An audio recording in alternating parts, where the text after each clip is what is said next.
Story jam में आपका स्वागत है। अगर ये पॉडकास्ट आपको पसंद है तो आप जहां भी सुन रहे हैं, स्पॉटिफाई, अमेजॉन म्यूजिक, गाना, एप्पल पॉडकास्ट, वहां सब्सक्राइब जरूर करें ताकि हर हफ्ते जब मैं नया एपिसोड बनाऊं आपको तुरंत इत्तला मिल जाए। अगर आप स्टोरी जैम यूट्यूब पर सुनते हैं तो सब्सक्राइब के साथ साथ बेल आइकन प्रेस करना ना भूलें। प्रेम एक ऐसा विषय है जिस पर शायद सबसे अधिक किताबें लिखी गई होंगी, गीत गाए गए होंगे, और कैसे भूल सकते हैं हिंदी फिल्मों को जिनकी ऑक्सीजन सप्लाई ही इश्क है। प्रेम के हर कदम के लिए कुछ लिखा गया है, मिलने से लेकर विरह तक, या फिर ना मिल पाने से लेकर हैप्पीली एवर आफ्टर तक। लेकिन इस सब कहने सुनाने में सबसे सुंदर वो शब्द हैं जो अनकहे रह जाते हैं, जिनको सिर्फ एक संवेदनशील लेखक ही अपनी प्रेम से भीगी कलम से कागज पर उतार सकता है। आज मुंशी प्रेमचंद की लिखी प्रेम की होली, जो प्रेम शब्द का उपयोग करे बिना ही सब कुछ कह जाती है।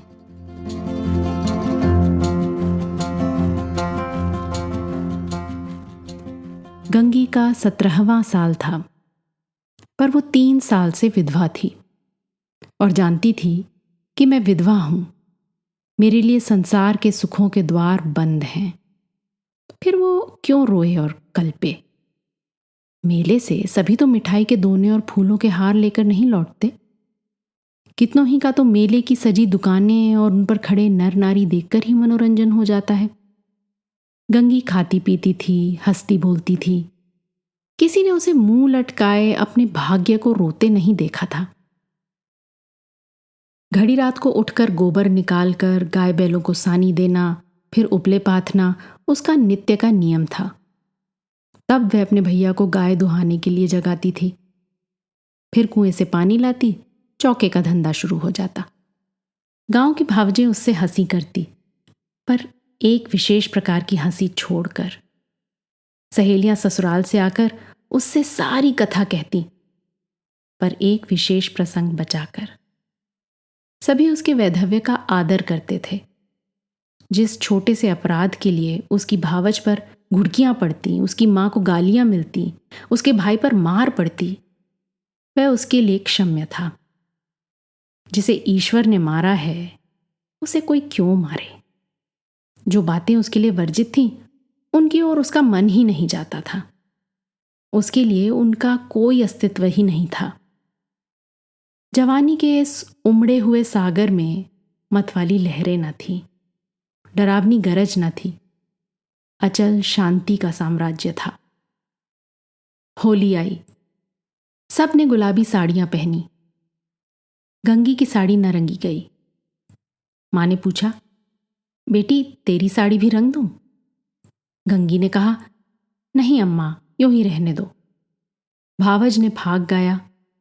वो पकवान बनाती रही, उसे इसी में आनंद था। तीसरे पहर दूसरे गांव के लोग होली खेलने आए। ये लोग भी होली लौटाने जाएंगे। गांव में यही परस्पर व्यवहार है। मैकू महतो ने भंग बनवा रखी थी, चरस, गांजा, माजूम सब कुछ लाए थे। गंगी ने ही भंग पीसी थी, मीठी अलग बनाई थी, नमकीन अलग। उसका भाई पिलाता था, वो हाथ धुलाती थी। जवान सिर नीचा किए पीकर चले जाते। बूढ़े गंगी से पूछ लेते, अच्छी तरह हो ना बेटी? या चुहल करते, क्यों री गंगिया, भावज तुझे खाना नहीं देती क्या जो इतनी दुबली हो गई है? गंगिया हंसकर रह जाती। देह क्या उसके बस की थी? न जाने क्यों वो मोटी हुई थी। भंग पीने के बाद लोग फाग गाने लगे। गंगिया अपनी चौखट पर खड़ी सुन रही थी। एक जवान ठाकुर गा रहा था। कितना अच्छा स्वर था, कैसा मीठा। गंगिया को बड़ा आनंद आ रहा था। मां ने कई बार पुकारा, सुन जा। वो ना गई। एक बार गई भी तो जल्दी से लौट आई। उसका ध्यान उसी गाने पर था। न जाने क्या बात उसे खींचे लेती थी, बांधे लेती थी। जवान ठाकुर भी बार बार गंगिया की ओर देखता और मस्त हो होकर गाता। उसके साथ वालों को आश्चर्य हो रहा था। ठाकुर को ये सिद्धि कहाँ मिल गई? वह लोग विदा हुए तो गंगिया चौखटे पर खड़ी थी। जवान ठाकुर ने भी उसकी ओर देखा और चला गया। गंगिया ने अपने बाप से पूछा, कौन गाता था दद्दा? मैकू ने कहा, कोठार के बुद्धू सिंह का लड़का है, गरीब सिंह। बुद्धू रीति व्यवहार में आते जाते थे। उनके मरने के बाद अब वही लड़का आने जाने लगा। गंगी ने पूछा, यहां तो पहले पहल आया है? मैकू बोला, हाँ, और तो कभी नहीं देखा। मिजाज बिल्कुल बाप का सा है और वैसी ही मीठी बोली है। घमंड तो छू नहीं गया। बुद्धू के बखार में अनाज रहने की जगह न थी, पर चमार को भी देखते तो पहले हाथ उठाते। वही इसका स्वभाव है। गोरू आ रहे थे। गंगी पगहिया लेने भीतर चली गई। वही स्वर उसके कानों में गूंज रहा था। कई महीने गुजर गए। एक दिन गंगी गोबर पाथ रही थी। सहसा उसने देखा, वही ठाकुर सिर झुकाए द्वार पर से चला जा रहा है। वो गोबर छोड़कर उठ खड़ी हुई। घर में कोई मर्द ना था, सब बाहर चले गए थे। वो कहना चाहती थी, ठाकुर बैठो, पानी पीते जाओ, पर उसके मुंह से बात ना निकली। उसकी छाती कितनी जोर से धड़क रही थी। उसे एक विचित्र घबराहट होने लगी। क्या करे, कैसे उसे रोक ले? गरीब सिंह ने एक बार उसकी ओर ताका और फिर आंखें नीची कर ली। उस दृष्टि में क्या बात थी कि गंगी के रोए खड़े हो गए। वो दौड़ी घर में गई और मां से बोली, अम्मा, वो ठाकुर जा रहे हैं, गरीब सिंह। मां ने कहा, किसी काम से आए होंगे। गंगी बाहर गई तो ठाकुर चला गया था। वो फिर गोबर पाथने लगी, पर उपले टूट टूट जाते थे। आप ही आप हाथ बंद हो जाते, मगर फिर चौंक कर पाथने लगती, जैसे कहीं दूर से उसके कानों में आवाज आ रही हो। रात को लेटी तब भी वही दृष्टि सामने थी। स्वप्न में भी वही दृष्टि दिखाई दी। फिर कई महीने गुजर गए। एक दिन संध्या समय मैकू द्वार पर बैठे सन कात रहे थे और गंगी बैलों को सानी दे रही थी कि सहसा चिल्ला उठी, दादा, दादा, ठाकुर। मैकू ने सिर उठाया तो द्वार पर गरीब सिंह चला आ रहा था। राम राम हुआ। मैकू ने पूछा, कहाँ गरीब सिंह, पानी तो पीते जाओ। करीब आकर माची पर बैठ गया। उसका चेहरा उतरा हुआ था, कुछ बीमार सा जान पड़ता था। मैकू ने कहा, कुछ बीमार थे क्या? गरीब बोला, नहीं तो दादा, कुछ मुंह उतरा हुआ है। क्या सूद ब्याज की चिंता में पड़ गए? गरीब बोला, तुम्हारे जीते मुझे क्या चिंता है दादा? बाकी दे दी ना? हाँ दादा, सब बेबाक कर दिया। मैकू ने गंगी से कहा, बेटी जा, कुछ ठाकुर को पानी पीने को ला। भैया हो तो कह देना चिलम दे जाए। गरीब ने कहा, चिलम रहने दो दादा, मैं नहीं पीता। मैकू बोला, आपकी घर की ही तमाकू बनी है, स्वाद तो देखो, पीते तो हो। गरीब बोला, इतना बेअदब ना बनाओ दादा, काका के सामने चिलम नहीं छुई, मैं तुमको उन्हीं की जगह देता हूं। ये कहते कहते उसकी आंखें भर आईं। मैकू का हृदय भी गदगद हो उठा। गंगी हाथ की टोकरी लिए मूर्ति के समान खड़ी थी। उसकी सारी चेतना, सारी भावना गरीब सिंह की बातों की ओर खींची हुई थी। उसमें कुछ और सोचने की, कुछ और करने की शक्ति न थी।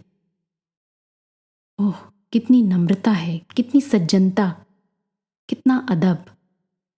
मैकू ने फिर कहा, सुना नहीं बेटी, जाकर कुछ पानी पीने को लाओ।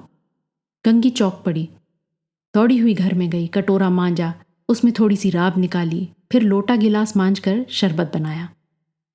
माँ ने पूछा, कौन आया है गंगिया? वो है ठाकुर गरीब सिंह। दूध तो नहीं है अम्मा, रस में मिला देती। माँ बोली, है क्यों नहीं, हांडी में देख। गंगी ने सारी मलाई उतार कर रस में मिला दी और छोटा गिलास लिए बाहर निकली। ठाकुर ने उसकी ओर देखा। गंगी ने सिर झुका लिया। ये संकोच उसमें कहाँ से आ गया? ठाकुर ने रस लिया और राम राम करके चला गया।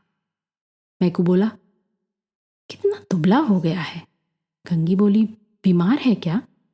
मैकू ने कहा, चिंता है और क्या, अकेला आदमी है, इतनी बड़ी गिरस्ती, क्या करे। गंगी को रात भर नींद नहीं आई। उन्हें कौन सी चिंता है? दादा से कुछ कहा भी तो नहीं। क्यों इतने सकुचाते हैं? चेहरा कैसे पीला पड़ गया है। सवेरे गंगी ने मां से कहा, गरीब सिंह आपके बहुत दुबले हो गए हैं अम्मा। मां बोली, अब वो बेफिक्री कहाँ है बेटी, बाप के जमाने में खाते थे और खेलते थे, अब तो गृहस्थी का जंजाल सर पर है। गंगी को इस जवाब से संतोष न हुआ। बाहर जाकर मैकू से बोली, दादा तुमने गरीब सिंह को समझा नहीं दिया, क्यों इतनी चिंता करते हो? मैकू ने आंखें फाड़ कर देखा और कहा, जा अपना काम कर। गंगी पर मानो वज्रपात हो गया। वो कठोर उत्तर और दादा के मुंह से। हाय, दादा को भी उनका ध्यान नहीं, कोई उसका मित्र नहीं, उन्हें कौन समझाए। अब की वे आएंगे तो मैं खुद उन्हें समझाऊंगी। गंगी रोज सोचती वो आते होंगे, पर ठाकुर ना आए। फिर होली आई, फिर गांव में फाग होने लगा। रमणियों ने फिर गुलाबी साड़ियां पहनी, फिर रंग घोला गया। मैकू ने भंग, चरस, गांजा मंगवाया। गंगी ने फिर मीठी और नमकीन भांग बनाई। द्वार पर टाट पिच गया। व्यवहारी लोग आने लगे, मगर कोठार से कोई नहीं आया। शाम हो गई, किसी का पता नहीं। गंगी बेकरार थी, कभी भीतर जाती, कभी बाहर आती। भाई से पूछती, क्या कोठार वाले नहीं आए? भाई कहता, नहीं। दादा से पूछती, भंग तो नहीं बची, कोठार वाले आवेंगे तो क्या पिएंगे? दादा कहते, अब क्या रात को आवेंगे, सामने तो गांव है, आते होते तो दिखाई देते। रात हो गई, पर गंगी को अभी तक आशा लगी हुई थी। वो मंदिर के ऊपर चढ़ गई और कोठार की ओर निगाह दौड़ाई। कोई ना आता था। सहसा उसे उस ओर आग दहकती हुई दिखाई दी। चलते चलते ज्वाला प्रचंड हो गई। ये क्या, वहां आज होली जल रही है? होली तो कल ही जल गई। कौन जाने वहां पंडितों ने आज होली जलाने की शायद बताई हो। तभी वो लोग आज नहीं आए, कल आएंगे। उसने घर आकर मैकू से कहा, दादा कोठार में तो आज होली जली है।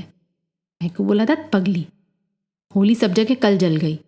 गंगी बोली, तुम मानते नहीं हो, मैं मंदिर पर से देख कर आई हूं, होली जल रही है। ना पतियाते हो तो चलो मैं दिखा दूं। अच्छा चल देखूं। मैकू ने गंगी के साथ मंदिर की छत पर आकर देखा। 1 मिनट तक देखते रहे, फिर बिना कुछ बोले नीचे उतर आए। गंगी ने कहा, है होली कि नहीं? तुम ना मानते थे। मैकू बोला, होली नहीं है पगली, चिता है, कोई मर गया है, तभी आज कोठार वाले नहीं आए। गंगी का कलेजा धक से हो गया। इतने में किसी ने नीचे से पुकारा, मैकू महतो, कोठार के गरीब सिंह गुजर गए। मैकू नीचे चले गए, पर गंगी वहीं स्तंभित खड़ी रही। कुछ खबर ना रही, मैं कौन हूं, कहां हूं। मालूम हुआ जैसे गरीब सिंह उस सुदूर चिता से निकलकर उसकी ओर देख रहा है। वही दृष्टि थी, वही चेहरा। क्या उसे वो भूल सकती थी? उस दिवस से फिर कभी होली देखने नहीं गई। होली हर साल आती थी, हर साल उसी तरह भंग बनती थी, हर साल उसी तरह फाग होता था, हर साल अबीर गुलाल उड़ती थी। पर गंगी के लिए होली सदा के लिए चली गई थी।